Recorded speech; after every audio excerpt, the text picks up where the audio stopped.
வணக்கம். எல்லோருக்கும் ஒவ்வொரு பணி நம்ம செய்யும் பொழுது அதில் ஒரு பிளாக் வரும், தடங்கள் வரலாம். அந்த தடங்கள் விக்னத்தை விளக்குறவர் தான் விநாயகர்.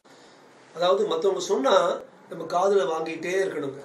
அந்த காதில் வாங்குறதுக்கு உதாரணமாக சான்றாக விநாயகருக்கு தான் ரொம்ப பெரிய காது இருக்குது எல்லா இந்து கடவுள்கள். அதே போல் சாப்பிட்டுக்கிட்டே இருக்கணும். வெறும் சாப்பாடு மட்டும் இல்லை, அறிவு, ஞானம், நட்பு, அன்பு எல்லாம் சாப்பிட்டுக்கிட்டே இருக்கணும் என்கிற கோட்பாடில் தான் அப்படி சாப்பிட்டுக்கிட்டே இருந்து ஒரு பெரிய ஆப்பிடைட்டும் ஒரு பெரிய பெல்லியும் அவர் வளர்க்காரு. நான் ஒரு பெல்லி சர்ஜனாக இருந்தேன், எல்லாரும் ஒரு பெல்லி வளர்ங்க சொல்ல முடியாது. ஆனால் தியரட்டிக்கலி அந்த தர்ஸ்ட் ஃபார் நாலேஜ் அதை வளர்த்து அன்னைக்கு உங்கள் எல்லோருக்கும் எனது நன்றி கலந்த வணக்கம். விநாயகர் நாம் எல்லோரையும் காப்பாராக. Once more happy Vinayagar Chaturthi.